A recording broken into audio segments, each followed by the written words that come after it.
कमला दी जब रोटी बना रही थी तभी किसी ने दरवाजे की बेल बजाई। बेचारी कमला दी रसोई घर में अपने हाथों में लगे आटे से भरे हाथों के धोने तक लगातार दरवाजे की कुंडी बज रही थी। वह लगातार बोल रही थी, थोड़ा रुको, मैं आ रही हूँ। अब मैं इस उम्र में भागकर दरवाज़ा खोल भी नहीं सकती। जैसे ही उसने दरवाज़ा खोला और सामने देखा तो उसकी बेटी कल्पना दरवाजे के बाहर खड़ी थी। तब उसे आश्चर्य हुआ कि कुछ बताया भी नहीं, मैंने भी नहीं बुलाया, तो कल्पना अचानक कैसे आ गई। अपनी बेटी को देखकर कमला बोली, आने से पहले बताना तो चाहिए था। अकेले ही आई हो क्या? जमाई जी और बच्चे कहाँ हैं? कमला ने एक साथ कई सारे सवाल किए। तभी कल्पना बोली, माँ, क्या कोई अपनी प्यारी इकलौती बेटी का ऐसे स्वागत करता है? मुझे लगा कि तुम मुझे अचानक देखकर बहुत खुश होगी और सबसे पहले मुझे गले लगा लोगी, पर यहाँ तो उल्टा ही हो रहा है। शायद तुम दुनिया की पहली माँ होगी जो बेटी को ससुराल से अपने घर आते देख खुश होने के बजाय चिंता में पड़ गई। क्या मैं अकेली इस घर में नहीं आ सकती? क्या हमेशा दामाद और बच्चों के साथ ही आना जरूरी है? बोलकर कल्पना घर में प्रवेश कर गई और अपना सामान रखकर बोली, भाभी कहाँ पर है? भाभी जल्दी चाय नाश्ता लेकर आओ, आपकी ननद आई है। बहू घर पर नहीं है, अपने मायके गई है, माँ ने कहा। अच्छा, इसलिए तुम घर संभाल रही हो और खाना बना रही हो? माँ, तुम्हारी बहू की तो बड़े ठाठ हैं। बहू मौज से घूम रही है और सास घर संभाल रही है। देखो ना, आपने बहू के आने से पहले ही खाना बना कर रखा है। उसे घर आकर कुछ भी काम करने की ज़रूरत ही नहीं पड़ेगी। बड़े नसीब लेकर आई है आपकी बहू। और एक मैं हूँ जिसे उसकी सास कभी एक गिलास पानी भी नहीं पूछती, कल्पना ने ताना मारते हुए कहा। बेटा, प्यार और इज्जत ऐसी चीज़ है जो हम पहले किसी को देते हैं, फिर उससे अपेक्षा रखते हैं कि वह भी हमें वापस दे, माँ ने उसे समझाते हुए कहा। माँ ने आगे कहा, हर एक लड़की को अपने ससुराल में जगह बनानी पड़ती है, वहाँ कुछ भी आसानी से नहीं मिलता। तुम अपनी सास से एक गिलास पानी की अपेक्षा करती हो? तुम तो उनकी बहू हो।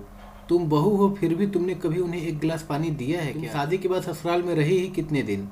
जब तुम्हारे मन को लगा तब अपनी बैग भरी और सीधा मायके आ जाती हो। मायका और ससुराल एक ही शहर में है, इसका मतलब ऐसा नहीं होता है कि तुम जब चाहो तब मायके आ जाओ और चाहो उतने दिन रहकर वापस ससुराल चली जाओ।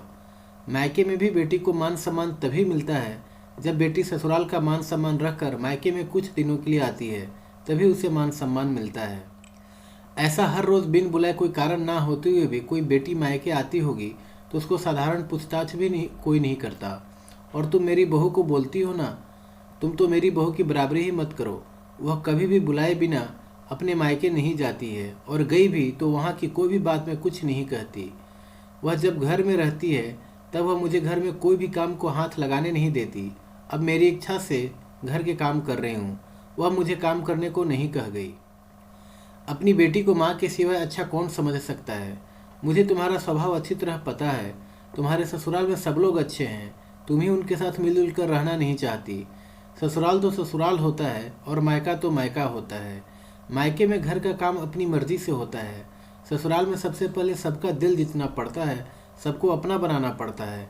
उसके लिए छोटों से लेकर बड़ों तक सबको प्यार करना पड़ता है, सबकी पसंद नापसंद का ध्यान रखना पड़ता है, सबसे प्यार से बोलकर सबको उनके घर के कामों में मदद करनी पड़ती है।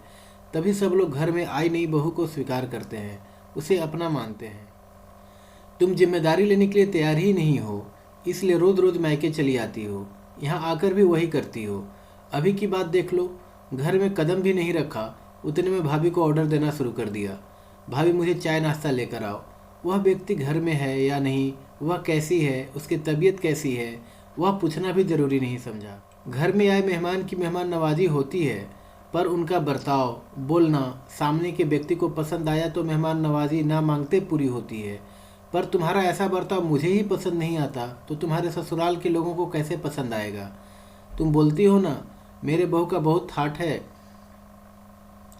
तो वो बात सही है। उसने हमारा दिल जीत लिया है और हर एक के दिल में खुद की जगह बनाई है। वो रोज़ रोज़ तुम्हारे जैसे ससुराल के लोगों के साथ झगड़ा करके मायके नहीं जाती। इस वजह से ससुराल और मायका दोनों जगह उसकी इज्जत होती है। जब तक उसे अपने मायके से बुलावा नहीं आता तब तक वह जाती नहीं। आज माँ ने ही अपनी बेटी को उसके बर्ताव के दोष दिखाई, क्योंकि उसे लगता था कि अपनी बेटी को अभी नहीं समझाया तो वह उसे कभी नहीं समझेगी। तब तक बहू भी घर आ गई। उसने कल्पना को देखते हुए बोला, अरे दीदी, आप कब आई? मुझे फ़ोन किया होता तो मैं जल्दी घर आ गई होती ना। कल्पना बोली, नहीं नहीं भाभी, मैं वापस जा रही हूँ। अभी मेरी सास का फ़ोन आया था, उनके सीने में दर्द हो रहा है, मुझे वापस जाना है, आऊँगी वापस कभी। यह बोलकर कल्पना अपना सामान लेकर चली गई। तभी उसकी भाभी ने उसे रोकने का प्रयास किया, पर उसकी सास ने ही अपनी बेटी को रोकने के लिए मना किया और अपनी बहू को बोली, बहू जाने दो, उसे पहले अपना घर संभालने दो, उसके बाद उसे मायके में आने दो। तुम भी किसी के नहीं बुलाने पर तुम्हारी मायके जाती हो क्या? तभी बहू भी समझ गई कि सास ने उनकी बेटी को जीवन का पाठ पढ़ाया। काफ़ी महीने हो गए कल्पना का फ़ोन नहीं आया था। वह खुद भी मायके नहीं आई, इसलिए उसकी माँ ने उसे फ़ोन किया। शुरुआत में किसी ने भी फ़ोन उठाया नहीं, फिर थोड़ी देर बाद फ़ोन किया तो फ़ोन उठाया, लेकिन कल्पना ने नहीं, उसकी सास ने उठाया फ़ोन। तभी उन्होंने उनकी तबीयत का पूछा, फिर दोनों की बातें शुरू हुई। तभी बीच में ही कल्पना की सास ने उसकी माँ को धन्यवाद किया। तब अचानक उनके ऐसे बोलने पर उनको कुछ समझ नहीं आया, इसलिए कमला जी ने वापस पूछा, आप और किसी और से बात कर रही हो क्या? कल्पना की सास बोली, नहीं तो। फिर आप धन्यवाद किसको बोल रही थी? कमला जी ने पूछा। आपकी बेटी कल्पना बहुत समझदारी से बर्ताव कर रही है, सभी को अपना बनाने की कोशिश कर रही है, मनपसंद का खाना बनाकर खिलाती है, घर में बहुत आनंद का वातावरण बना है, कोई भी झगड़ा नहीं, जैसे स्वर्ग ही बन गया हो मेरा घर। इसलिए मैं आपको धन्यवाद बोल रही हूँ। आपकी बेटी के अच्छे बर्ताव से यह दिन हमें देखने मिला, हम बहुत धन्य हो गए। पहले हमें उसकी तरफ से कोई भी अपेक्षा नहीं थी, पर आपने उसे समझाकर भेजा और उसके स्वभाव में बदलाव आया। आज उसी कल्पना को मायके जाना तो दूर की बात है, फ़ोन पर बोलने के लिए भी उसके पास वक्त नहीं है, वह अपने गृहस्थी में व्यस्त हो गई है।